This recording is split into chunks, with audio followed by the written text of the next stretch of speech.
Bonjour à tous, on se retrouve pour un nouveau numéro de Culture Alpha sur Radio Action Jeune. Aujourd'hui, un sujet qu'on connaît tous et si ce n'est pas le cas, c'est vraiment triste. La Deuxième Guerre mondiale et son cortège de drames et de génocides. Loin d'être joyeux, je le conçois, mais il faut s'en souvenir. Et d'ailleurs, on vous en a déjà parlé ce samedi avec l'interview de Madeleine Cadino dans le Journal des Jeunes. Je vais quand même vous rassurer, ce que je vais vous annoncer est un point positif. En Autriche, un musée régional à la gloire d'un dictateur a baissé le rideau. Ce musée avait ouvert en 1988. Il a été dédié à l'ancien chancelier chrétien social Engelbert Dollfuss. Il a exercé le pouvoir entre 1932 et 1934. Le problème, c'est que si le parti conservateur OVP a longtemps considéré que l'homme avait protégé l'Autriche du nazisme, à la suite de l'arrivée de Adolf Hitler en Allemagne, il avait aussi dissous le Parlement pour instaurer un régime autoritaire. Et malheureusement, dans ce musée, Dollfuss a été honoré durant des décennies malgré son sombre héritage, a rappelé un historien chargé du démantelage du musée. Ce musée est donc enfin fermé, et comme quoi, il y a de l'espoir dans ce monde.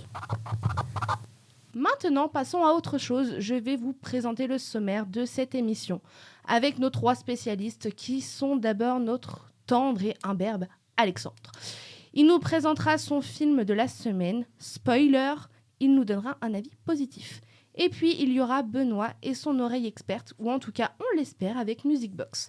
Et enfin une nouvelle arrivante, Léna, qui nous parlera d'un roman, L'été où je suis devenue jolie. Commençons avec notre doux Alexandre. Rebonjour Alexandre. Salut tout le monde. Tu vas rester dans le même thème que j'ai abordé au début d'émission, alors dis-nous tout. Et oui, les amoureux du cinéma et les simples amateurs de divertissement, aujourd'hui, on part dans une petite histoire au milieu de la grande avec The Zone of Interest. The Zone of Interest est un film de Jonathan Glazer qui nous entraîne dans le quotidien d'une famille allemande qui habite dans une maison luxueuse juste à côté d'Auschwitz. Jonathan Glazer est un cinéaste très expérimental qui n'a que 4 longs métrages à son actif, avec des films comme Sexy Beast, Birth, ou encore Under the Skin avec Scarlett Johansson qui est une expérience aussi étrange que passionnante en termes d'esthétisme, mais également un cauchemar pour les hommes qui osent s'aventurer trop loin. C'est un réalisateur radical qui n'a pas peur de dérouter les spectateurs. Et je dois vous dire que The Zone of Interest est un des meilleurs films, et si ce n'est l'un des plus importants de la décennie de 2020. C'est une expérience unique en son genre, qui dévoile un pan de l'histoire sous un point de vue comme on n'en voit que rarement. C'est une plongée dans la banalisation du mal. On suit une famille dont le père est le commandant d'Auschwitz, qui vit avec sa famille dans une maison avec un immense jardin qui fait office de petit paradis. Et c'est là que le travail de mise en scène de Jonathan Glazer est puissant, en balançant entre la fiction et le documentaire, car le réalisateur aime toujours beaucoup expérimenter ses visuels et son ambiance. Nous avons des angles de caméra fixes dans la maison qui donnent un aspect réaliste pour capter le quotidien. Car même si au fil des années le cinéma a beaucoup témoigné de cette partie sombre de l'histoire à travers des témoignages ou des récits fictionnels de manière explicite, ici, en choisissant de filmer le quotidien d'une famille ordinaire, le réalisateur décide de travailler sur le hors-champ, c'est-à-dire de nous montrer principalement la maison et son immense jardin, mais également le côté administratif de la gestion du camp qu'on ne verra jamais. L'autre grande force du film est de jouer avec le son. On voit de la fumée au loin, mais on entend surtout des bruits de cheminée qui sont oppressants, qui sont amplifiés la nuit mais accentués par des flammes, des aboiements de chiens, des cris, tout ça, pour illustrer l'industrialisation de l'horreur. L'actrice qui joue la mère de la famille, c'est Sandra Hüller, qui est excellente.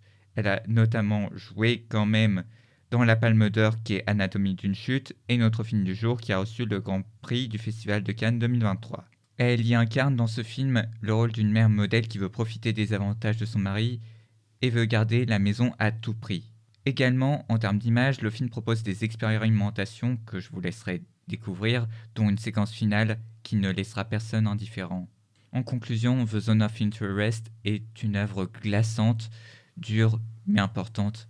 C'est une véritable expérience de cinéma comme on en voit trop peu. Merci Alexandre, on se retrouve la semaine prochaine avec un autre film. Depuis une dizaine d'années, des micro-tatouages à traits fins séduisent de plus en plus de personnes et révolutionnent le monde du tatouage.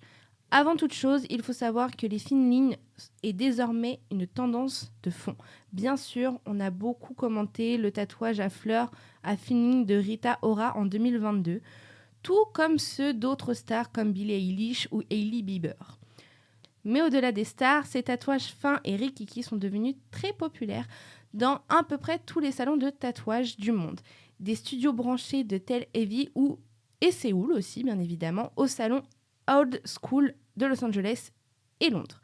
Le conflit entre Universal Music Group, UMG, et TikTok vient de se durcir. La plus grande major mondiale de l'industrie musicale a annoncé ce mardi le retrait de toutes ses chansons du réseau social, après l'échec des négociations avec la plateforme sur des questions telles que la rémunération des artistes ou des auteurs-compositeurs. Dans une lettre ouverte, Universal accuse TikTok d'essayer de construire une entreprise basée sur la musique sans payer la juste valeur de la musique. Les deux parties ont discuté des termes d'un nouvel accord. Le contrat existant devant expirer ce mercredi, mais l'accord n'a pas été renouvelé. TikTok a pour sa part jugé triste et décevant qu'Universal Music Group ait fait passer sa propre cupidité avant les intérêts de ses artistes. Deux militantes écologiques ont jeté de la soupe ce dimanche sur la vitre blindée protégeant le célèbre tableau de la Joconde au Louvre. Elles se sont postées ensuite de part et d'autre de la peinture derrière les rambardes. Le tableau a par la suite été masqué aux yeux du public par la sécurité du musée. Les deux militantes ont justifié leur action par leur volonté de promouvoir notamment le droit à l'alimentation saine et durable. Le plus célèbre tableau du monde a déjà été plusieurs fois vandalisé. En mai 2022, il avait, par exemple, été la cible d'une tarte à la crème. Concernant la soupe, le Louvre a activé une cellule de crise. La salle où se trouve la Joconde a été immédiatement évacuée et en cours de nettoyage. Benoît, c'est à ton tour. De quoi vas-tu nous parler ? Alors cette semaine, moi, j'ai voulu me pencher sur le monde de l'électro. C'est pas forcément la musique que je maîtrise le mieux, mais enfin j'ai eu envie d'en parler parce que ce monde-là s'est toujours senti un peu orphelin avec la fin du duo mythique Daft Punk. Souvenez-vous, c'était en 2021, le duo avait sorti un clip où il marchait dans le désert jusqu'à ce que l'un d'eux s'arrête et finisse par exploser. Ce jour-là, oui, l'électro était en deuil. Mais il se pourrait bien que cette scène retrouve une raison d'espérer avec le grand retour de Justice. Si ça ne vous dit rien, allez vous remettre tout de suite le son de D-A-N-C-E dans les oreilles, Dance, ça va vous dire tout de suite quelque chose. Pour les plus vieux, vous pouvez écouter leur reprise du morceau Superstition, ça vous rappellera peut-être une fameuse émission de télévision. Donc un son léché, un mix de folie évidemment et une production de qualité, c'est eux.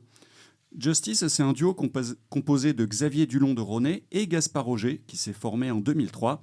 3 ans de galère s'en sont ensuivis avant qu'il n'accède à la gloire avec Never Be Alone et Dance. Et puis derrière, il y avait eu 5 albums, dont 2 lives, et surtout la multiplication des plus grands festivals, Eurockéenne, Vieille Charrue, etc., etc. Avec en prime 2 victoires de la musique et même 2 Grammy Awards.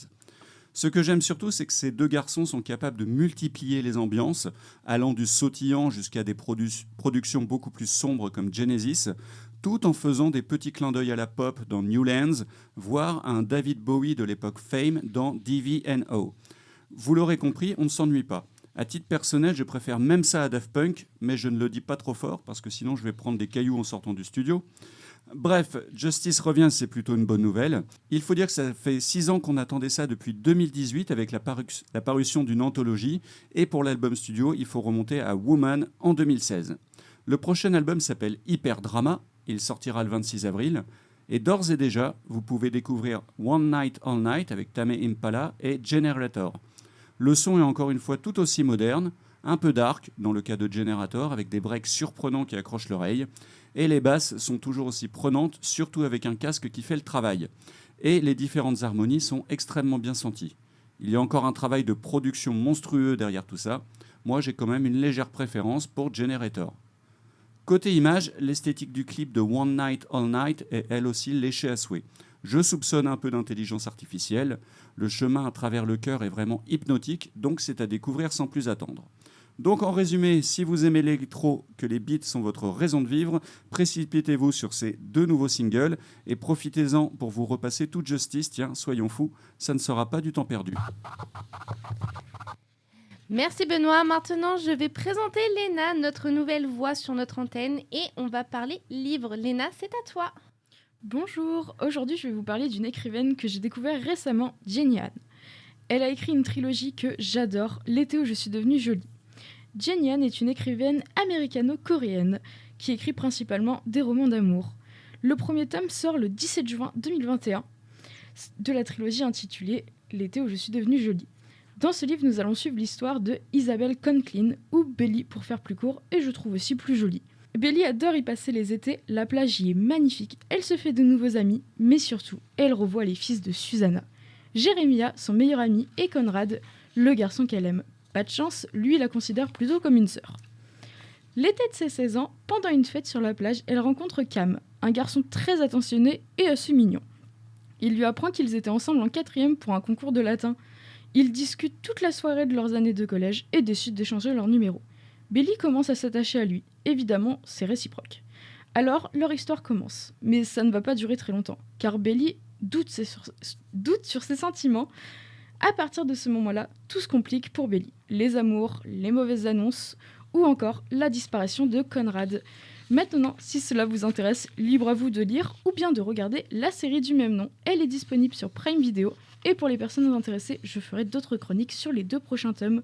Personnellement, j'ai adoré le livre et son histoire. J'ai trouvé qu'elle était très belle et même adorable à certains moments. L'histoire est drôle, mais aussi triste, et le sujet m'a beaucoup touchée personnellement.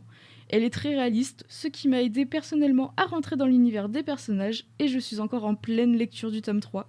Quant à la série, je peux aussi vous la conseiller, les personnages sont très attachants. Le seul point négatif de la série est que forcément, il y a beaucoup moins d'informations que dans le livre. Merci à tous, on se retrouve sur Spotify, Amazon Podcast et aussi sur YouTube. À très vite.